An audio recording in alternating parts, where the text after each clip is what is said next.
Thanks for selling your car to Carvana. Here's your check. Whoa, when did I get here? What do you mean? I swear it was just moments ago that I accepted a great offer from Carvana online. I must have time traveled to the future. It was just moments ago. We do same-day pickup. Here's your check for that great offer. It is the future. It's the present and just the convenience of Carvana. Sorry to blow your mind. It's all good. Happens all the time. Sell your car the convenient way to Carvana. Pickup times may vary and fees may apply. When did making plans get this complicated? It's time to streamline with WhatsApp, the secure messaging app that brings the whole group together. Use polls to settle dinner plans. Send event invites and pin messages so no one forgets Mom's 60th. And never miss a meme or milestone. All protected with end-to-end encryption. It's time for WhatsApp. Message privately with everyone. Learn more at whatsapp.com.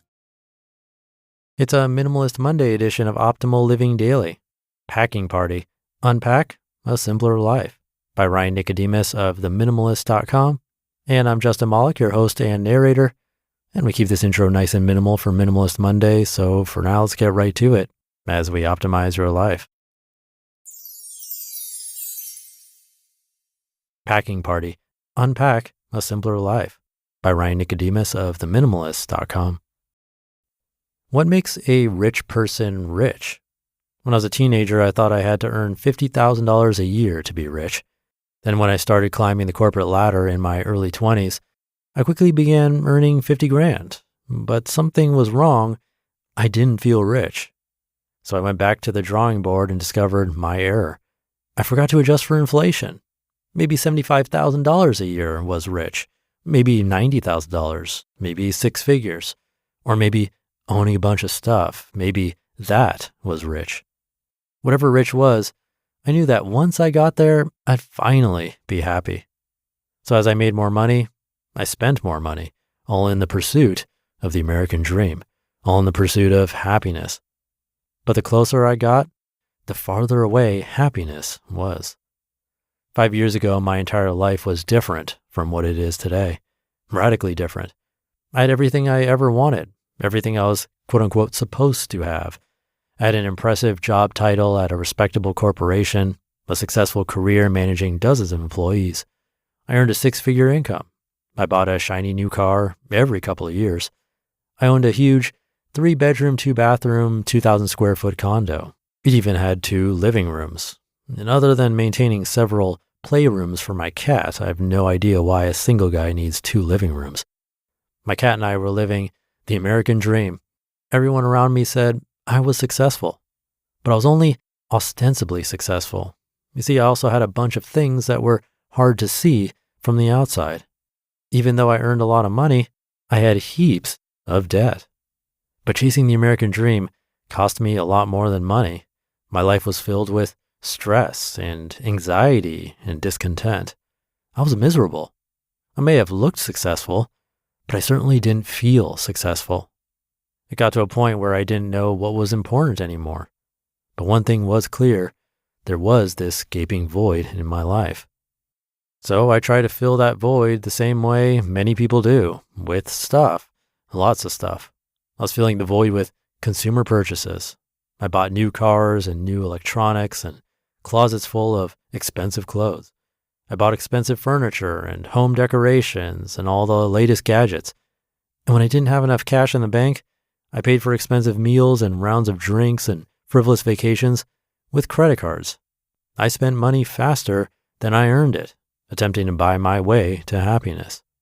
And I thought I'd get there one day, eventually. I mean, happiness had to be somewhere just around the corner, right? But the stuff didn't fill the void. It widened it. And because I didn't know what was important, I continued to fill the void with stuff, going further into debt, working hard to buy things that weren't making me happy. This went on for years, a terrible cycle. Lather, rinse, repeat. By my late 20s, my life on the outside looked great, but inside I was a mess. I was several years divorced. I was unhealthy. I felt stuck. I drank a lot. I did drugs a lot. I used as many pacifiers as I could. And I continued to work 60, 70, sometimes 80 hours a week, forsaking the most important aspects of my life. I barely ever thought about my health, my relationships, and my passions.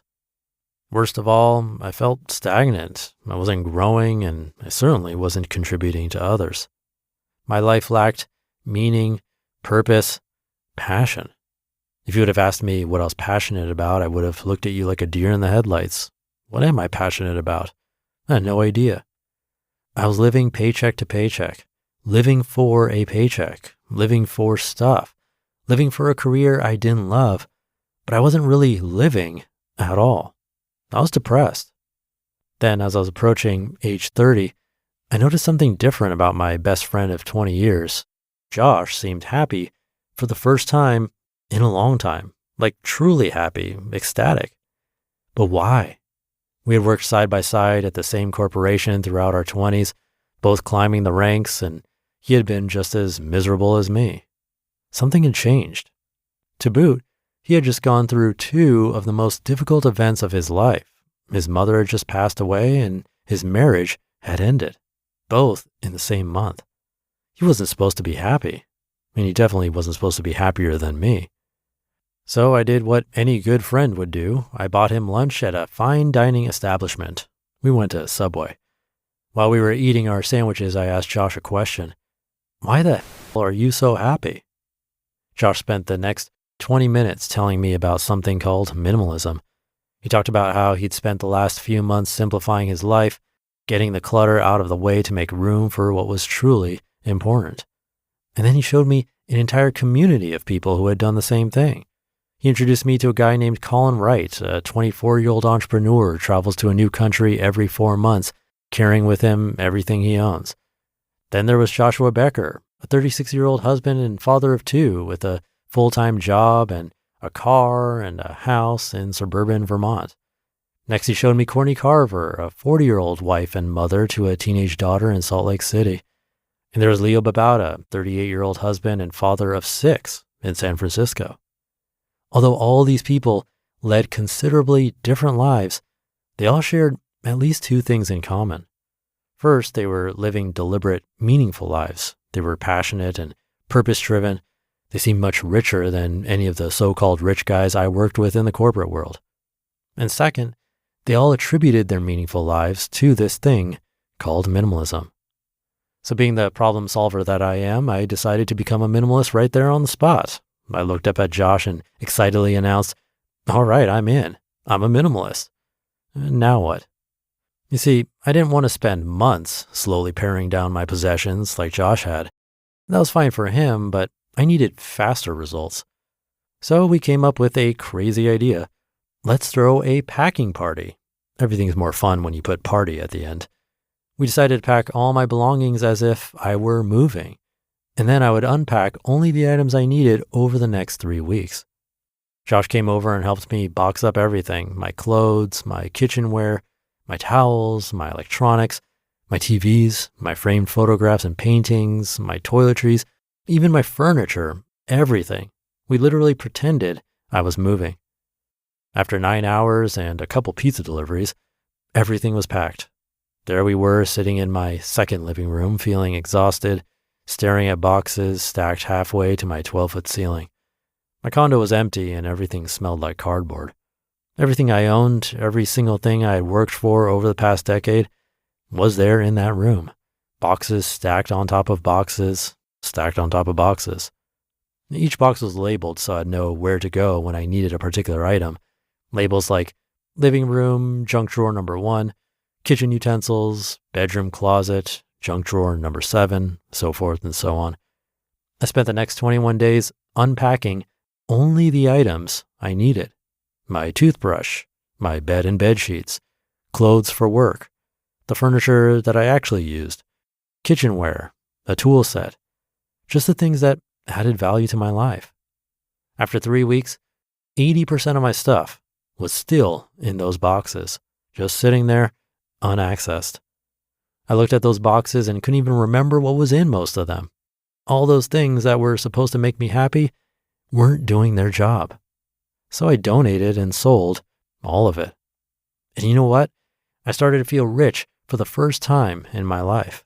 I felt rich once I got everything out of the way so I could make room for everything that remains. You just listened to the post titled Hacking Party, Unpack a Simpler Life by Ryan Nicodemus of Minimalists.com. And I'll be right back with my commentary. Huge savings on Dell AI PCs are here, and it's a big deal. Why? Because Dell AI PCs with Intel Core Ultra processors are newly designed to help you do more, faster. It's pretty amazing what they can do in a day's work. They can generate code, edit images, multitask without lag, draft emails, summarize documents, create live translations. They can even extend your battery life so you never have to worry about forgetting your charger. It's like having a personal assistant built right into your PC to cover the menial tasks so you can focus on what matters. That's the power of Dell AI with Intel inside.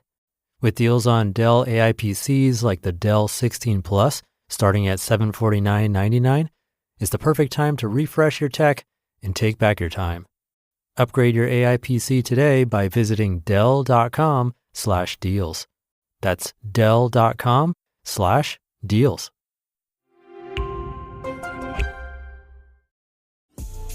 This episode is brought to you by State Farm. Insurance may all seem the same on the surface, but having insurance isn't the same as having State Farm. It's like getting a speech from your third cousin's +1 at your wedding when you needed a speech from your best man. You wouldn't settle for just any speech, so don't settle for just any insurance. When it comes to getting the help you need, State Farm is the real deal. Like a good neighbor, State Farm is there.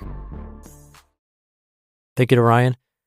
Look, the packing party is definitely a more extreme version of minimizing, a huge commitment and probably not something we're ready to do with our entire home unless we're moving.